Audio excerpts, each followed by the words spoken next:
요한계시록 11장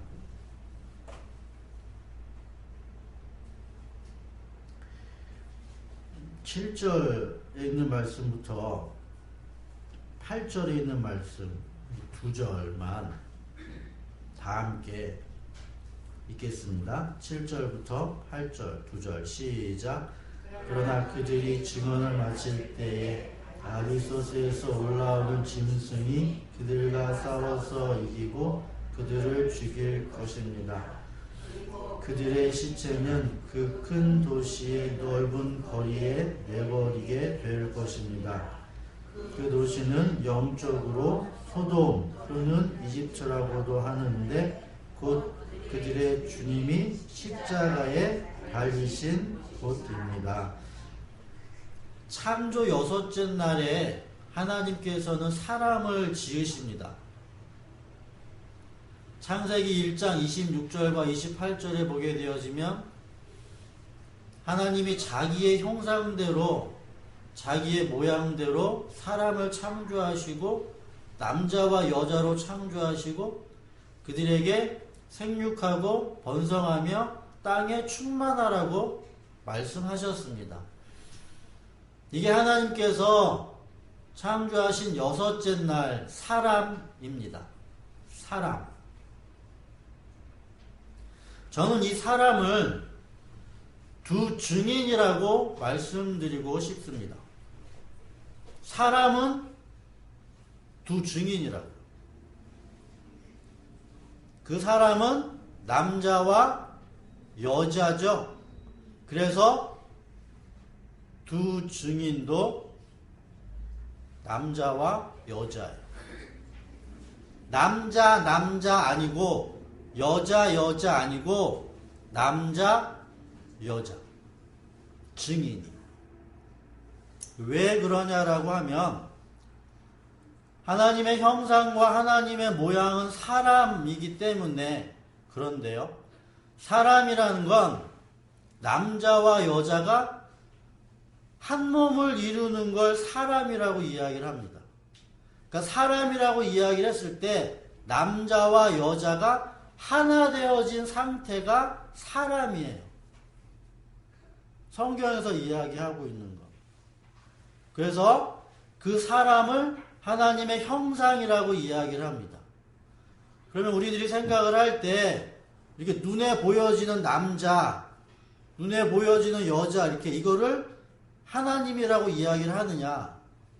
그건 아니죠. 그건 아니고 하나님의 형상과 하나님의 모양의 그 사람이라고 하는 그 말의 의미는 남자와 여자가 한 몸이 되어졌을 때 생명이라는 걸 낳는다라는 의미예요. 생명. 여러분들이 이 세상에서 살면서 이 세상을 보면서 모든 세상의 만물은 조화. 그래서 음과 양의 조화라고도 이야기를 하는 그런 남자와 여자, 하늘과 땅이 하나 되는 것을 생명으로 우리들은 알고 있잖아요. 남자와 남자끼리 애 낳습니까? 여자와 여자끼리 애 낳아요? 남자와 여자여야지만 반드시 생명을 낳죠? 하나님은 생명이시라는 얘기예요. 남자와 여자. 그러면 두 증인이라고 하는 그 말은 지난주에 제가 여러분들에게 하나님의 말씀을 담고 있는 자를 증인이라고 말씀을 드렸죠. 그럼 하나님의 말씀을 담고 있는 그 증인을 다른 말로 설명을 해드리면 생명을 가지고 있는 자가 증인이란 얘기죠. 생명을 가지고 있기 위해서는 남자와 여자여야 한다는 거죠. 그래서 엠마오로 가는 두 사람도 남자와 여자, 글로바라는 그런 남자와 글로바의 아내 마리아, 이게 남자와 여자, 부부예요. 부부. 그러니까 부부가 가족의 제일 근원이 되죠. 부부가 가족을 이루잖아요. 이렇게. 그래서 두 증인은 남자와 여자여야 돼요. 그 말은 생명을 낳을 수 있는 자들이 증인이어야 한다는 얘기예요. 그러면 누가복음 10장이나 예수님이 제자들을 둘씩 보냈을 때 그 사람네들은 남자 아니냐? 이렇게 보면은 성경 잘못 보고 있는 거죠. 그죠? 겉으로 보면, 육신적으로 보면 맞아요, 남자. 남자 둘이에요. 하지만 그들은 남자가 아니라 여자였다고요. 남자는 누가 되시느냐? 예수 그리스도가 되시죠. 시내산에서 모세가 하나님의 그 두 돌판을 가지고 내려왔을 때 모세 한쪽에는 돌판, 한쪽에는 돌판 이렇게 가지고 내려왔죠. 자 보세요. 그럼 모세가 누가 되냐라고 하면 여자가 되죠. 두 돌판이 남자가 되는 거예요. 그러니까 두 돌판을 다른 말로 또 이야기를 하면 기름이 되어지죠. 그리고 모세는 누가 되어지는 거예요? 등잔이 되어지지. 자, 요한계시록 1장으로 가져볼게요. 요한계시록 1장 10절부터 이러한 말씀이 기록되어져 있습니다. 요한계시록 1장 9절부터 보도록 할게요. 9절부터 마지막 절 20절에 있는 말씀까지 여러분들이 천천히 한번 보면서, 자, 요한계시록 1장 9절. 예수 안에서 여러분의 형제요 여러분 안에서 환난과 그 나라와 인내에 여러분과 더불어 참여한 사람인 나 요한이 증인이 되어지죠. 하나님의 말씀과 예수에 대한 증언 때문에 반모라는 섬에 갇혀 있게 되었습니다. 주님의 날에 마지막 때, 성경에서 구약에서 계속적으로 이야기하고 있는 그 날이라고 이야기하고 있는 그 주님의 날에 성령에 사로잡혀 내 뒤에서 나팔 소리처럼 울리는 큰 음성을 들었습니다. 무슨 소리냐라고 하면 그 음성은 이렇게 말했죠. 네가 보는 것을 책에 기록하여 7 교회 에베소, 서머나, 버가모, 두아디라, 사데, 빌라델비아, 라오디게아의 그 7 교회에 보내라고 하시죠. 책을. 그래서 내가 나에게 들려오는 그 음성을 알아보려고 돌아섰는데 어떠한 모양이냐라고 하면 7 금 촛대가 있고 그 촛대 한가운데 인자와 같은 분이 계셨습니다. 그는 발에 끌리는 긴 옷을 입고 가슴에는 금띠를 띠고 계셨고 머리와 머리털은 흰 양털과 같이 또 눈과 같이 희고 눈은 불꽃과 같고 발은 풀무불에 달구어낸 노새와 같고 음성은 큰 물소리와 같았습니다. 16절 여러분들 보세요. 오른손에는 7 별을 쥐고 있고 입에서는 날카로운 양날 칼이 나오고 얼굴은 해가 강렬하게 비치는 것과 같았습니다. 그래서 7 별, 그래서 7 촛대가 무엇인지를 우리들이 의아해 할 때 20절에 말씀하시죠? 20절에 다 같이 읽을게요. 시작. 내가 본 내 오른손의 7 별과 7 금 촛대의 비밀은 이러하다. 7 별은 7 교회의 심부름꾼이요 7 촛대는 7 교회다. 일곱 별은 나중에 여러분들에게 설명해 드릴 시간이 있게 되어지겠죠. 일곱 별은 오늘은 배제를 하고, 여기서 일곱 촛대를 뭐라고 이야기를 해요? 일곱 교회죠. 그러면 일곱 촛대라는 것은 스가랴서 4장에서 나오는 일곱 등잔대죠. 등잔대. 그리고 그 등잔대 옆에 뭐가 있는 거예요? 감람나무가 있죠? 기름 부음을 받은 자. 그러면 여기서 보세요. 지금 요한계시록 1장에서 보게 되어지면 일곱 촛대 사이사이에 누가 계시죠? 예수 그리스도가 계시죠? 그러면 자 보세요. 이게 손가락이 5개인데 그냥 7개라고 치고, 자 5개면 이 촛대와 촛대 사이사이에, 이렇게 사이사이에 누가 계신다라는 거죠? 예수 그리스도. 다른 말로 바꾸면 성령이라고 해도 되죠. 그러니까 내가 교회라고 설명되어지면 내 옆에 성령이 계시죠? 성령이 왜 둘이냐라는 거죠. 성령이 여기서 보여지다시피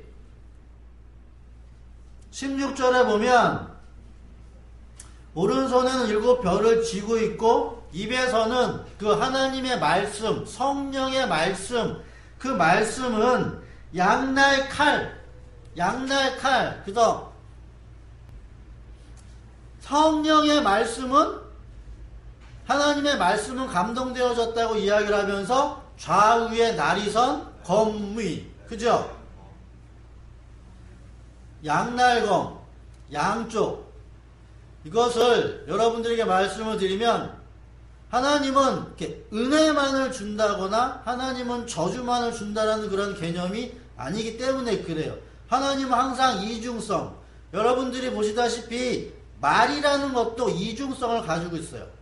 사람도 겉의 모습이 있고 속의 모습이 있고, 옷도 겉의 옷이 있고 속의 옷이 있고, 다 이렇게 이중성을 가지고 있다는 거죠. 양쪽의 날, 검의 말씀.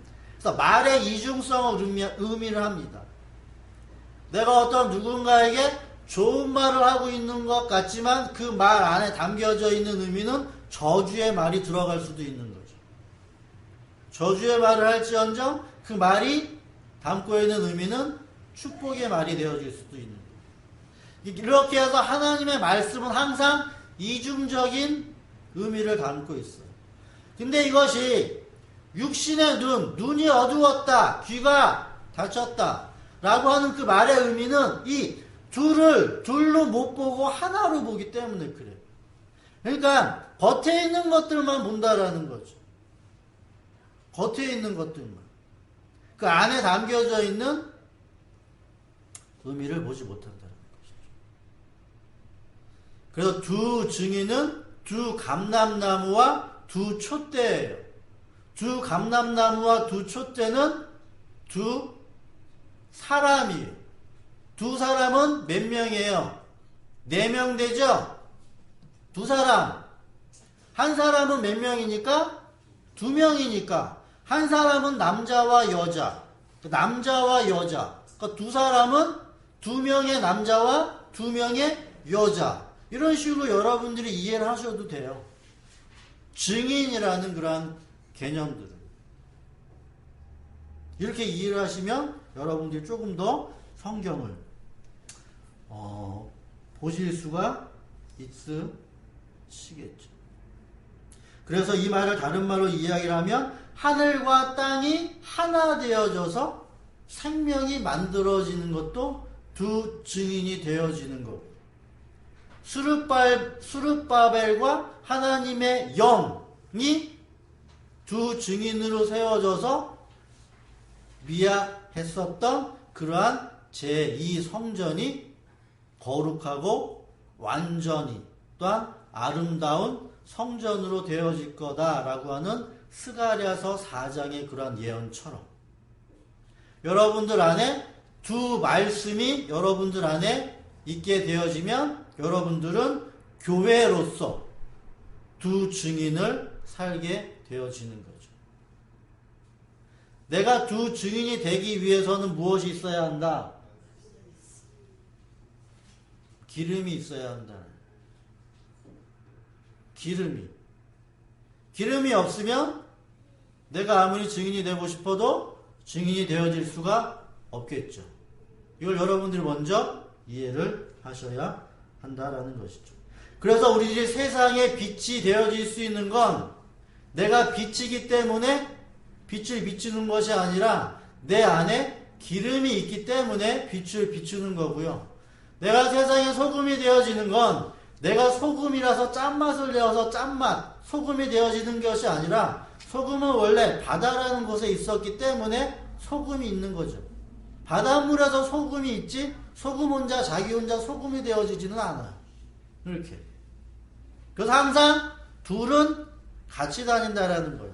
한 몸이 되어져야 한다라는 것이죠. 남자는 말씀의 씨를 가지고 있는 자고 여자는 그 말씀의 씨를 받아 생명을 낳는 자라는 얘기. 기름이 등잔에 불을 붙여져서 그 불이 영원히 비춰지는 것처럼. 그래서 그 기름은 가장 순결하고 가장 아름다운 기름이어야 된다라는 것이죠. 이것이 두 증인. 성경에서 이야기하고 있는 두 증인. 여러분들이 이제 하나님의 말씀을 여러분들 안에서 담아 두 증인의 삶을 살기를 간절히 바라겠습니다. 근데 이제 두 증인이 오늘 본문에서 보게 되어지면 두 증인이 1260일의 예언을 한 다음에 무저갱이라는 곳에서 올라온 짐승으로 말미암아 죽죠. 그리고 그것을 영적으로 하면 소돔이라고 이야기를 하고 애굽이라고도 이야기를 하고 예수님이 십자가에서 죽으신 곳이라고 언급을 하고 있어요. 그래서 오늘은 이 영적 소돔에 대해서 여러분들에게 설명을 해 드리도록 하겠습니다. 먼저 여러분들이 이해를 하실 때 무저갱에서 올라온 그러한 짐승이라고 성경에 기록되어져 있는데 이거를 쉽게 여러분들에게 말씀을 드리면 그냥 영적 소돔이에요. 애굽이고요. 바벨론이고요. 옛 예루살렘 성전이고요. 여리고 성이고요. 가나안 땅이고요.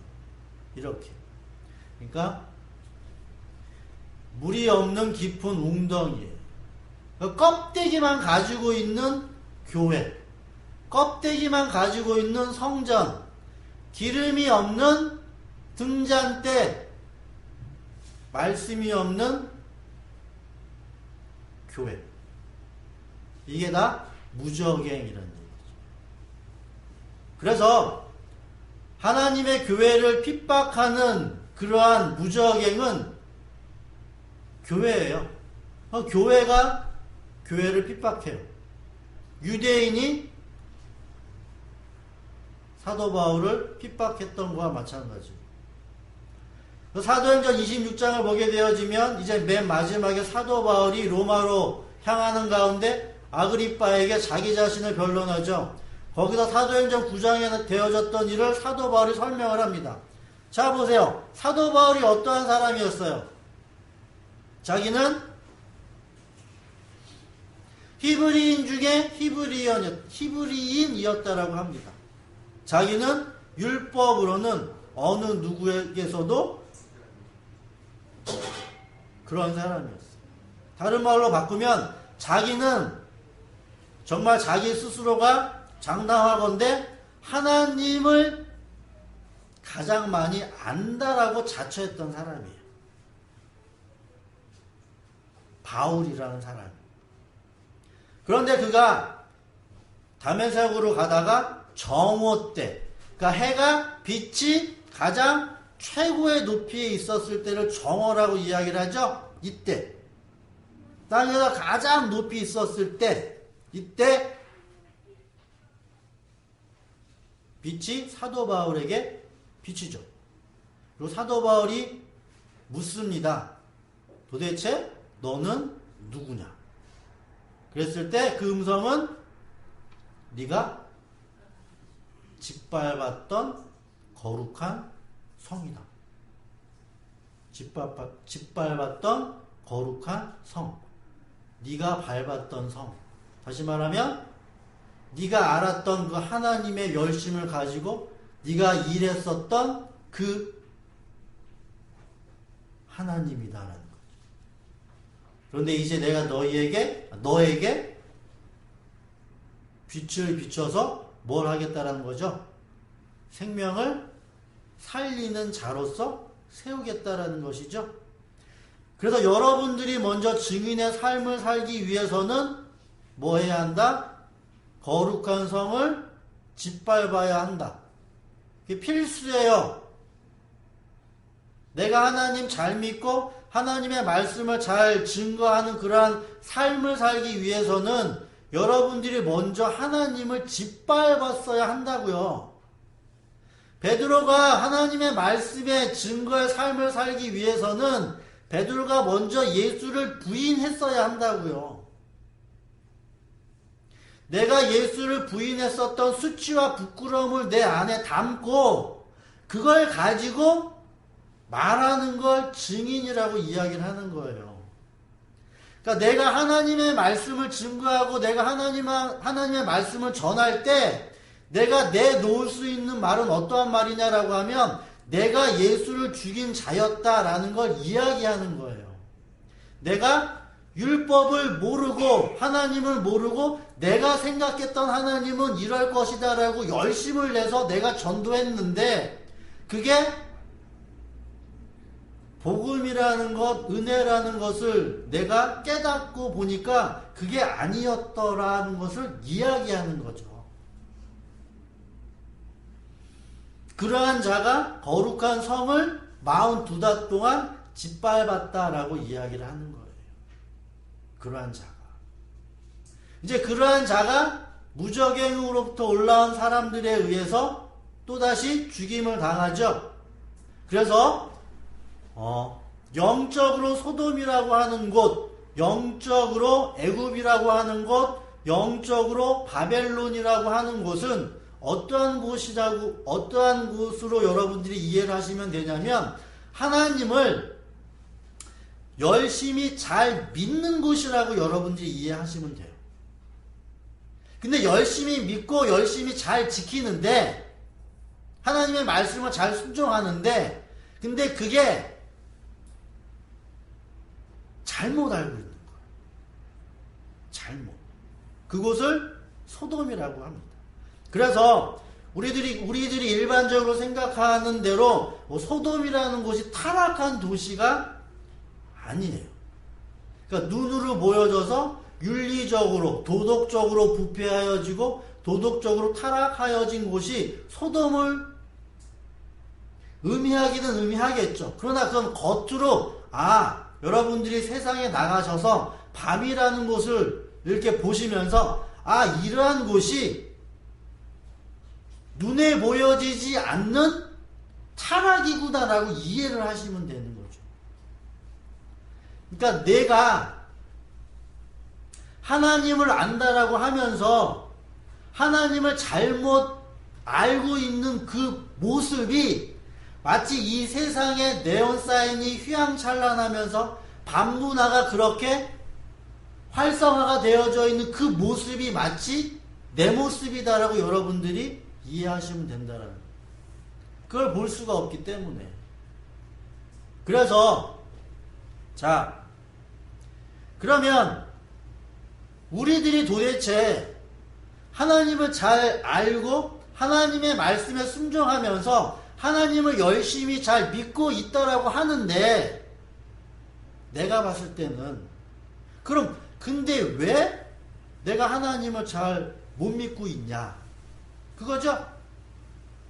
여러분들도 저도 마찬가지고 내가 봤을 때는 하나님의 말씀을 잘 순종하고 있는 것 같은데 왜 하나님의 말씀을 내가 잘 순종하지 못할까? 이거. 요걸 여러분들에게 설명을 해드리도록 하겠습니다.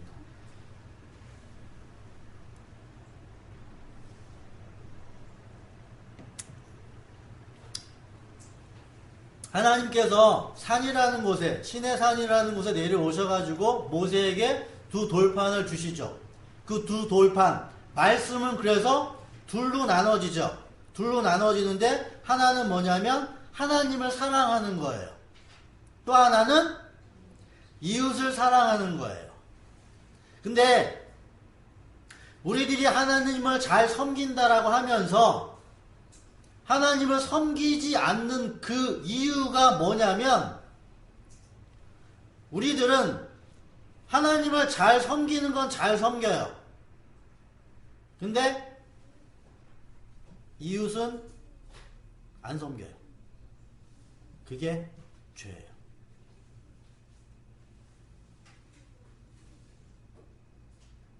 하나님은 섬기는 건 잘 섬기는데 이웃은 사랑하지 않아요. 여기서 여러분들에게 말씀을 드리는, 지금 여러분들이 생각하고 있는 그 이웃을 사랑해야 한다는 그 사랑, 그거 아니에요. 미리 말씀드립니다. 지금 여러분들이 머릿속에서 내가 이웃 사랑한다라는 그런 사랑의 개념 가지고 있는 거, 그거 아니에요. 다시 한번 또 말씀을 드릴게요. 이웃 사랑이 뭔지 구체적으로 말씀을 드릴게요. 잘 들어보세요. 이제부터. 자, 이스라엘 사람들이 하나님을 사랑하는 사람은 잘 사랑을 했는데 이스라엘 사람들이 이웃 사랑을 하지 못한 그 가장 원인이 되는 건 뭐냐면 예수를 죽인 거예요. 이웃이 예수거든요.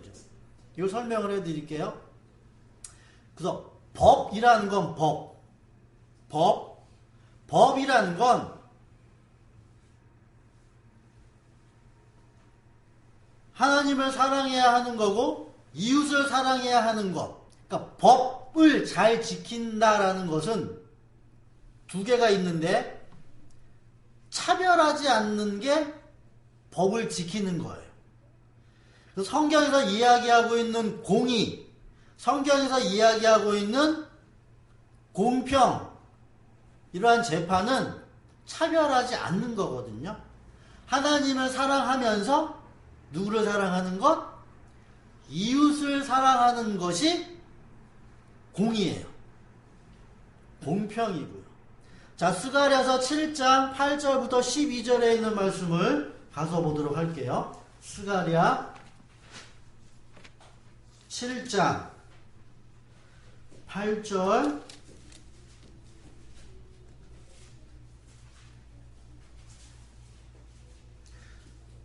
스가랴 7장 8절부터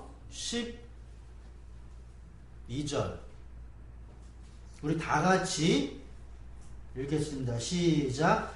주님께서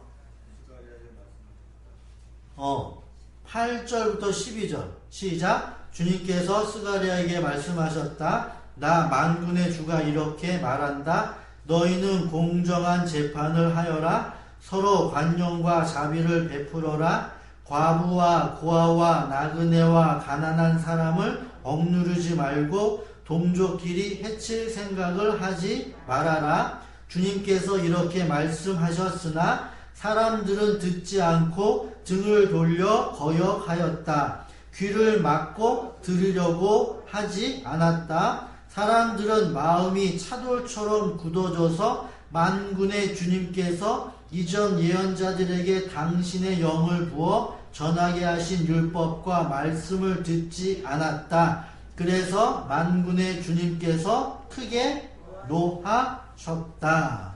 이래가지고 이스라엘 백성들이 이방인의 땅으로 그렇게 가게 되어졌는데, 자, 여기서 보게 되어지면 과부나 고아나 나그네나 가난한 사람을 압제하지 말라라고 합니다. 그럼 도대체 이 말이 무슨 말일까라는 거죠. 이 말이 무슨 말이냐라는 거죠. 자, 하나님께서는 이스라엘 사람들에게 율법을 주셨어요. 하나님을 사랑하라라는 것, 그리고 이웃을 사랑하라라고 하는 것, 이 두 가지가 차별하지 않는 거예요. 이 두 가지를 함께 지켜야 하는 게 공평이에요. 정의예요. 그래서 이것을 여러분들에게 쉽게 설명을 해드릴게요. 쉽게.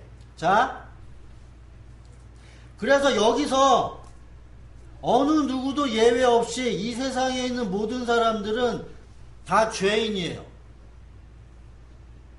한 사람도 예외 없이.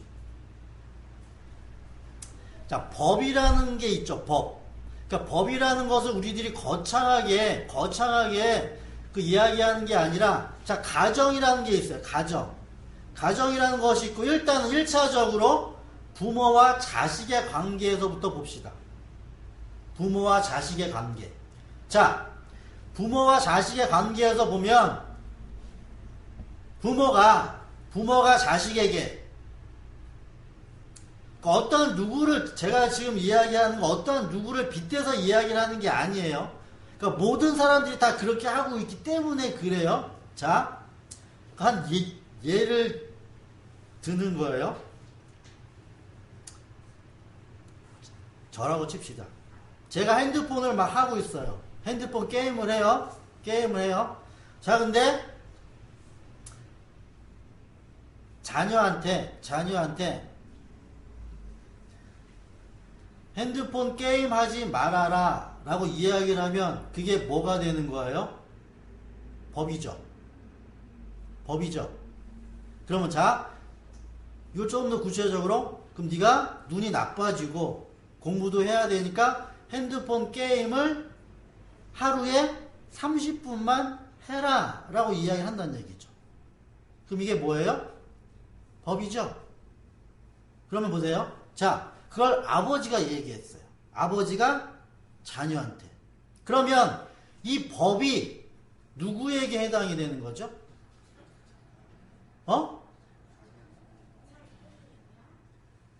이 법이 자녀에게만 해당이 돼서 자녀가 30분을 넘겼어. 그러면 회초리가 갈 수도 있겠죠? 그죠? 이게 율법이에요.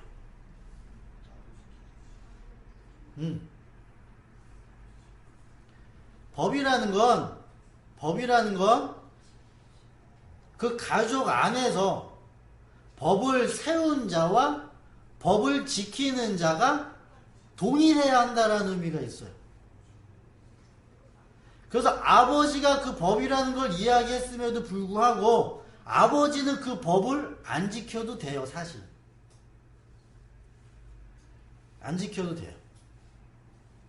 근데 무엇을 위해서? 사랑이라는 걸 위해서.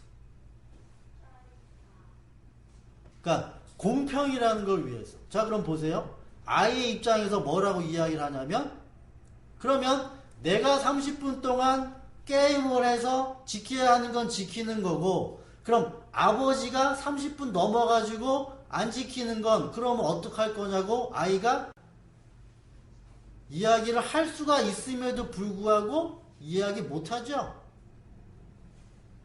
근데 당연히 이야기할 수 있어야 돼요. 법이기 때문에.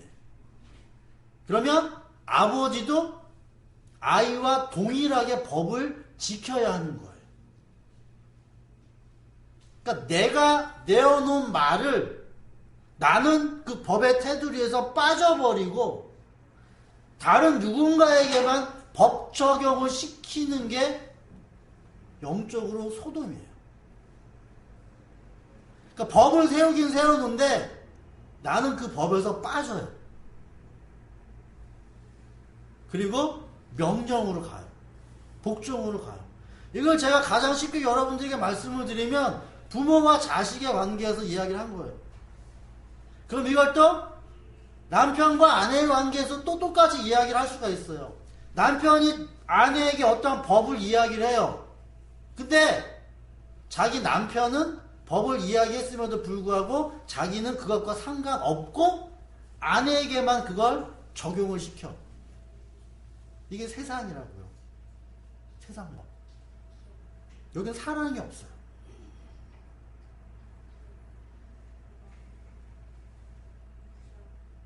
사랑이라는 건 내가 그것을 법을 세우는 자, 입법자임에도 불구하고 자기가 그 법 아래로 들어가는 걸 사랑이라고 이야기를 하는 거예요. 자, 보세요.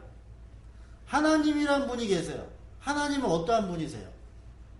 전지전능하시고 무소부재하시고 불가능이라는 것이 없으신, 영원 전부터 영원까지 있으신 그분, 절대적인 힘을 가지고 계신 그분을 하나님이라고 여러분들이 믿죠? 근데 보세요. 그분이 하나님이라는 그런 신인데 여러분들은 인간이잖아요. 그러면 신이 명령을 했어요. 그럼 인간은 그 명령에 대해서 뭐 해야 하는 거예요? 지켜야 하는 거죠. 이게 하나님 사랑이잖아요. 하나님 사랑. 근데 이 인간이 하나님을 사랑은 해요. 왜? 하나님은 뭐 하신 분이기 때문에? 힘 있는 분이기 때문에. 근데 이 인간이 자기와 같은 동일한, 다른 말로 이야기하면 힘이 없는 그러한 상대에서는 사랑하지 않아요. 그게 소돔이에요. 그러니까 하나님만 사랑하는 거예요. 하나님만. 왜? 무서우니까.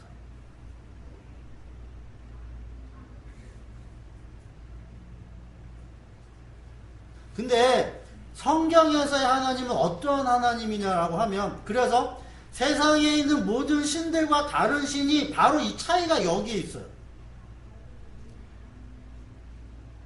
예수님도 이 땅에 육화, 몸을 입고 오셨고, 석가모니도 몸을 가지고 이 땅에 오셨어요. 그 사람은 이 세상 사람이 아니라고 이야기를 합니다. 그 사람도 신이에요, 신. 근데 예수라는 신과 석가모니의 신의 차이점이 뭐냐면, 석가모니라는 그 신은 하나님, 다시 말하면 절대적인 그러한 자, 그 신을 잘 순종하고 섬겨야 한다라고 가르친 사람이에요.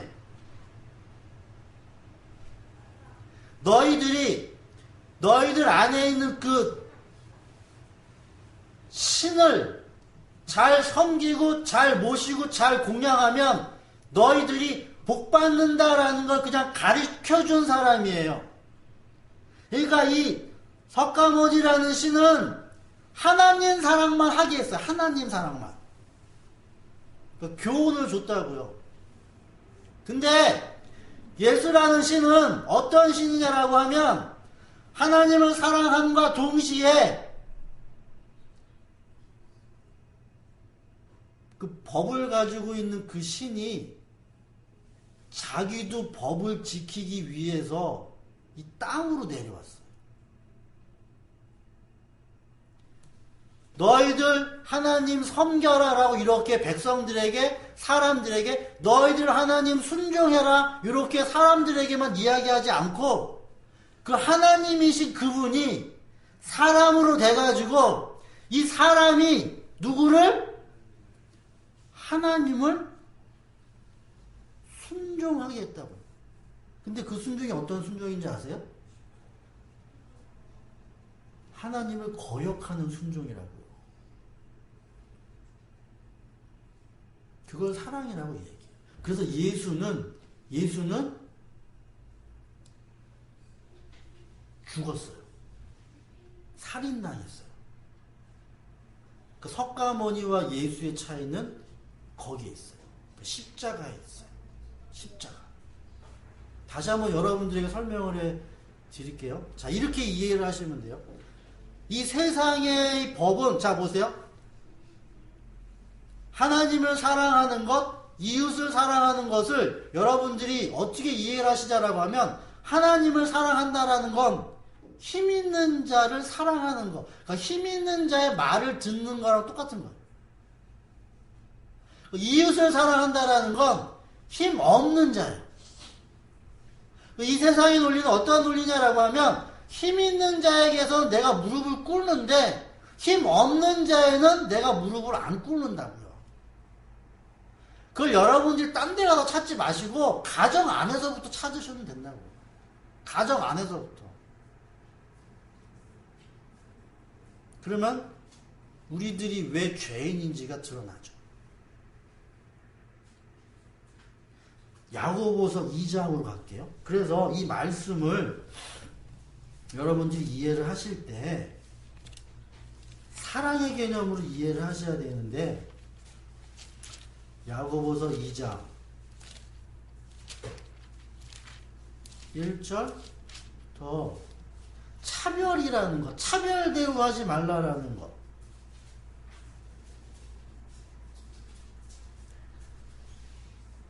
그래서 겉으로 눈에 보여지는 부자란 사람과 가난한 사람을 차별 대우하지 말라라. 그런 말이 아니란 얘기예요.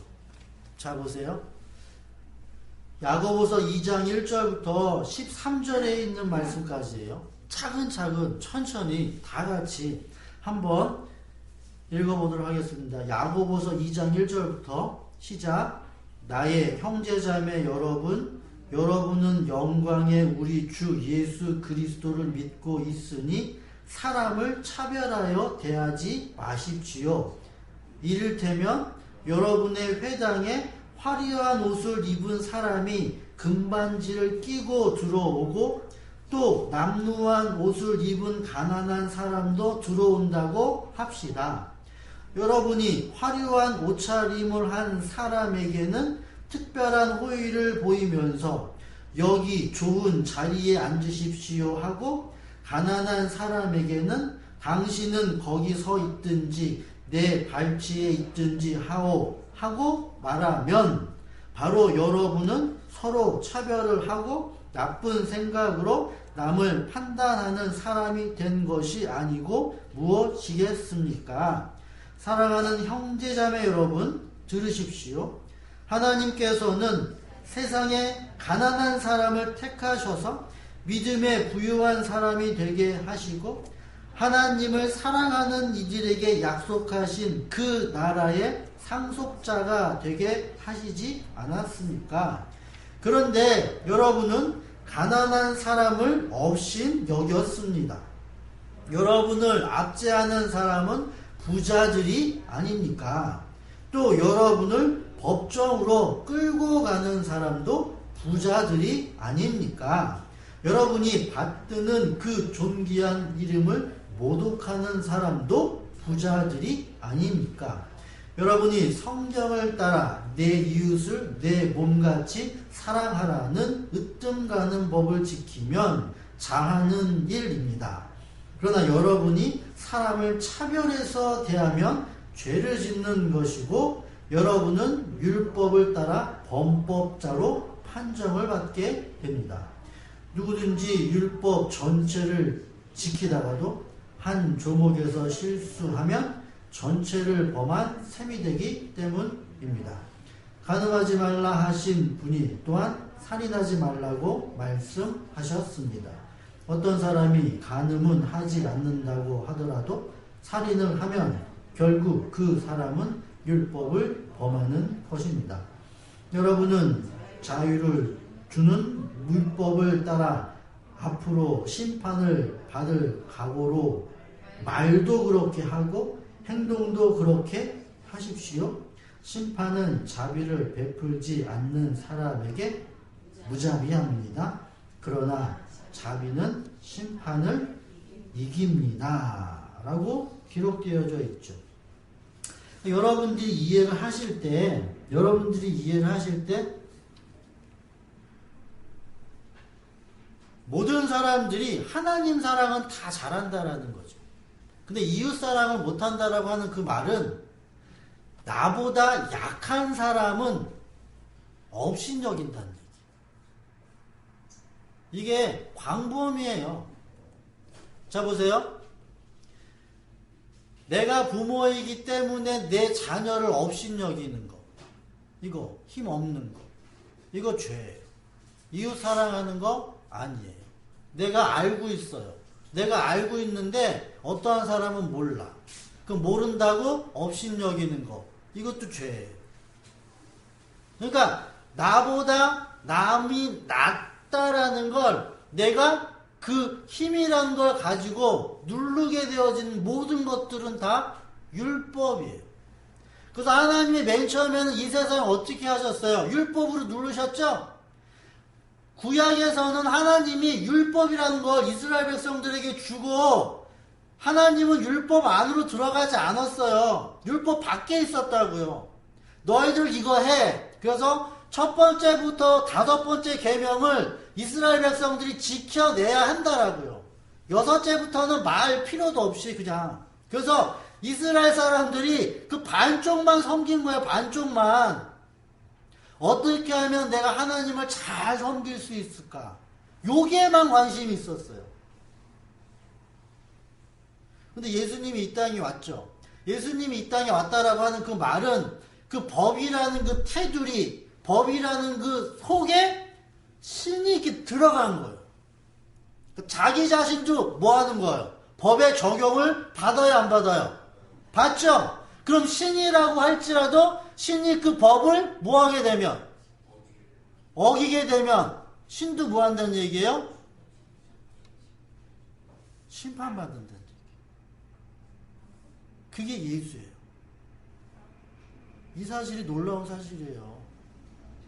이거 사랑이라고 이야기를 하는 거고. 어떻게 신이 뭘 받을 수가 있어요? 심판을 받을 수가 있냐는 거죠. 그걸 사랑이라고 이야기를 하는 거예요. 사랑. 그러니까 이 사랑은 하나님의 사랑밖에 없어요. 석가모니도 이런 사랑을 하지 않았어요. 단지 가르쳤어요. 그리고 그 석가모니는 뭘 받았어요? 칭송을 받았죠. 그래 나처럼만 잘해라. 니네들 다 극락간다. 이렇게. 사랑을 가르친 게 아니라 율법을 가르쳤어요. 율법을 가르쳤다.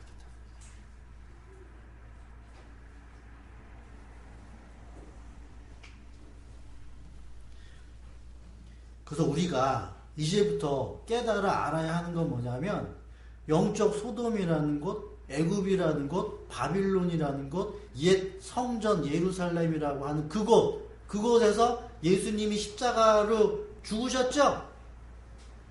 그게 사랑이 되어지는 거죠. 사랑. 그럼 그러한 사랑을 여러분들이 마음에 품고 여러분들이 사실 때 그럼 어떻게 사셔야겠냐? 어떻게 사셔야겠냐고 여러분들이. 우리들이 태생적으로 우리들은 태어나면서부터 율법은 잘 지켜요. 다른 말로 바꾸면 나보다 강한 사람한테는 복종한다고요.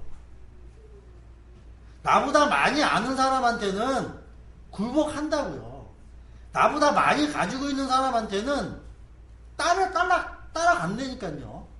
그건 잘해요 우리들이. 근데 중요한 건 뭐냐면 고아, 과부, 나그네, 가난한 자 이러한 자들에게는 우리가 그렇게 관대하지가 못해요.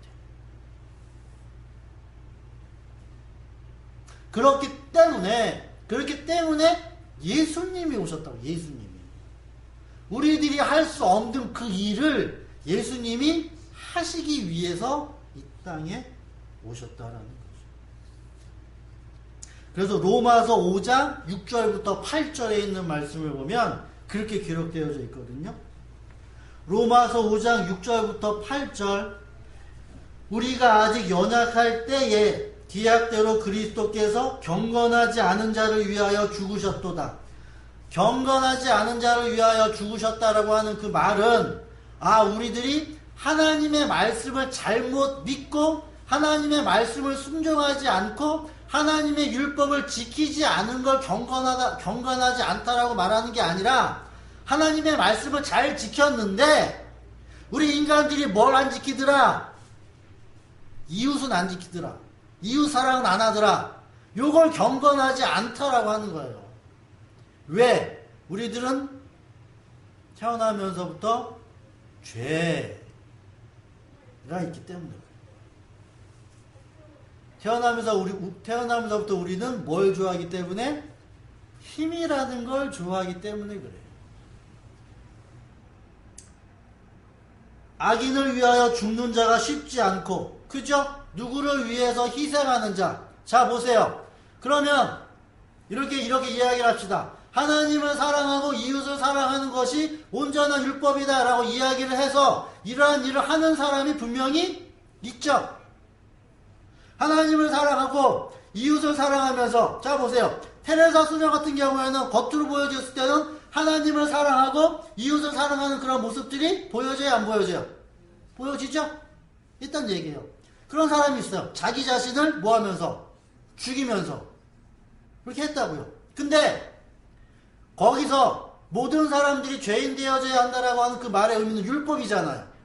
율법의 의미는 뭐예요? 내가 99가지를 지켜서도 하나 못 지키면 그건 못 지키는 거예요. 테레사 수녀가 자기가 양심의 손을 얹고 모든 걸 다 지켰다라고 손을 치더라도 그 어떠한 누군가가 모르는 그 한 가지 때문에 그는 법을 못 지킵니다.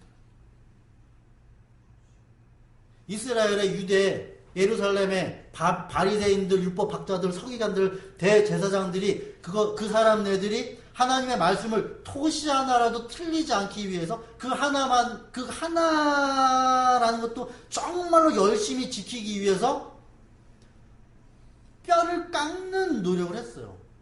솔직히 우리들이 그렇게 노력하세요? 우리들은 세 발의 피도 안 돼요. 중세 수도 생활했던 그러한 사람들, 우리들이 어디다 대놓고 명함도 못 내밀어요, 우리들이.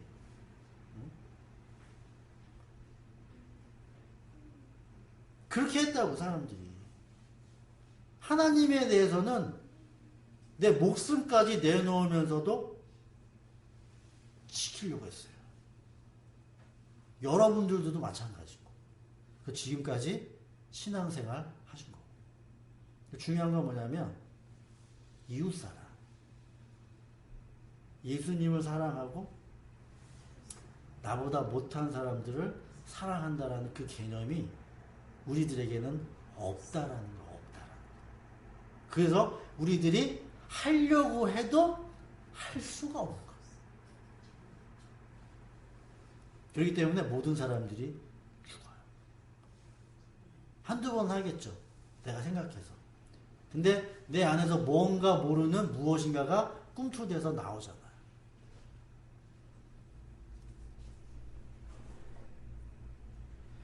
우리가 아직 죄인 되었을 때에 그리스도께서는 그래서 우리를 위해서 죽었어요.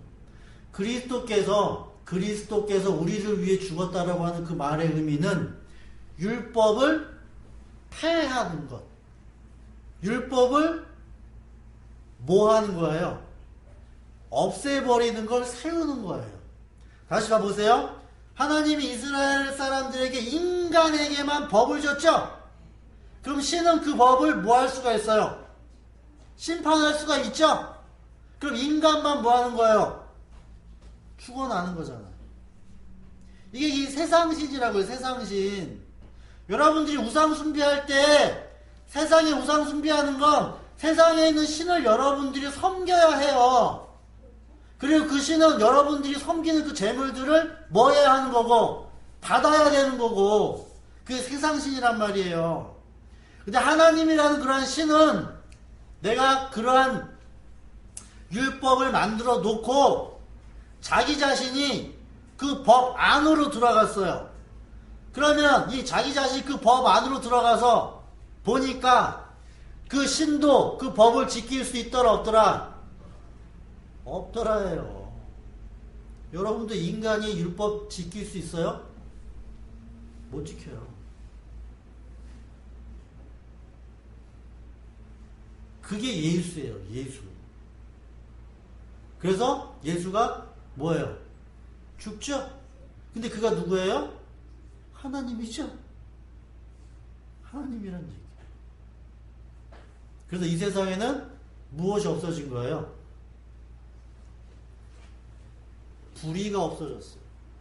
그러니까 힘 있는 자가 힘 없는 자를 누르는 거. 하나님이라는 그 분이 인간을 이렇게 누르는 거. 이게 없어졌다는 얘기. 그 신이라는 분이 인간과 동일하게 됐기 때문에.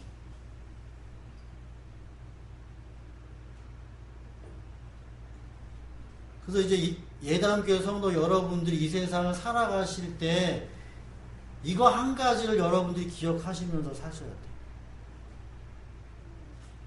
내가 율법적으로 산다라고 하는 그 말은 쉽게 힘 있는 자에게 힘 없는 자에게 이렇게 해요.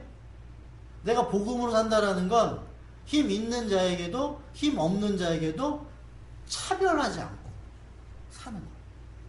근데 율법은 차별하는 거예요.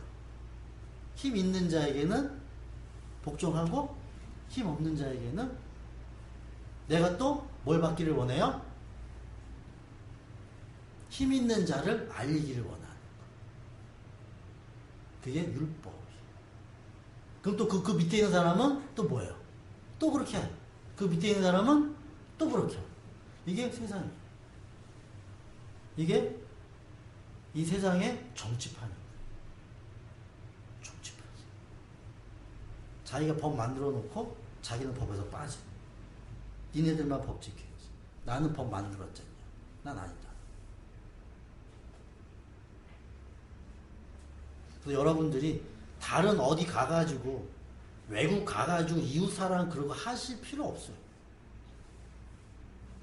그냥 여행을 다니세요. 어디서부터? 부부에서부터, 가정에서부터, 교회에서부터, 아는 사람들에서부터 이런 것들을 하나씩 하나씩 실천하시되 내가 그걸 내 스스로의 노력으로 여러분들이 하려고 하면 다쳐요. 더 다쳐요. 그래서 그분이 우리들에게 그 사랑이라는 것을 나타내기 위해서 십자가에 죽으셨듯이 그 예수라는 그분이 그리스도라는 그 성령이 그래서 우리들의 육신, 율법의 육을 자꾸 죽이려고 하는 이유가 그래서 그런 거예요. 나는 살아있으면 계속 율법이 나오기 때문에 내가 죽어야지만 내 안에서 사랑이라는 게 나온다는 거예요. 그 십자가에서 사도 바울이 날마다 죽는다라고 했고 갈라디아서 2장 20절에서 언급되어져 있죠. 내가 이제는 죽었다. 내가 이제는 산다. 그런 삶을 여러분들이 이 세상에 살면서 살아내시면 되죠. 이웃사랑이 뭐고 하나님 사랑이 뭔지를 여러분들이 이해하시는 차원에서 끝나지 마시고 그걸 가지고 누구에게? 성령님에게 기도하시면서 내가 이제 이웃사랑 알았고 하나님 사랑 이제 생각으로는 알았습니다. 생각으로는 알았는데 이것이 이제 내 안에서 이루어질 수 있도록 도와주세요. 성령님께 기도하고 10번 되다 한 번 됐어요. 아니 10번 안 되다가 한 번 됐어. 그럼 하나님이 너 죄 있다 이렇게 하세요 안 하세요? 이제는 안 하죠. 왜냐하면 예수님이 다 이루셨기 때문에. 이제는 예수님이 다 그 일을 하셨기 때문에 예수님이 우리를 뭐 하시는 거예요? 그래서 내가 사는 그 날까지 십자가로 계속 이웃 사랑하도록 만드신다는 얘기. 이해하시겠죠? 그렇게. 그러한 삶을 여러분들이 살아내시게 되면 이제 뒤에 나오는 무적행에서 올라온 짐승들이 죽이죠? 죽이면 뭐예요? 그 안에 뭐가 있는데? 사랑이 있는데. 살죠. 하나님은 사랑 하나밖에 안 봐요. 그 안에 사랑 있냐 없냐. 예수의 사랑. 그러면 반드시 하나님이 살리신다. 그런 예단교회 성도 여러분들 되어지기를 간절히 바라고 내가 지금 힘이 있냐 없냐라는 것 그리고 힘이 있는 자에게 대하는 것과 힘이 없는 자에게 내가 어떻게 대하는지를 나 스스로 하나씩 관찰하시면서 나를 돌아보시면서 그렇게 사시게 되면 반드시 그 안에 무엇이 있어요? 은혜가 주어져요. 나를 보게 되어져. 그래서 예수님이 나를 위해서 십자가에서 죽으셨구나. 그리고 예수님이 그 십자가의 사랑이 나에게도 있게 되어지는구나. 그래서 말 못하는 아이, 아무것도 모르는 그 아이를 누구처럼 대할 수 있는 거예요? 나와 동등하게 대할 수가 있는 거예요. 동등하게. 그러한 은혜가 여러분들에 있게 되어지기를 간절히 바라겠습니다. 기도드립니다.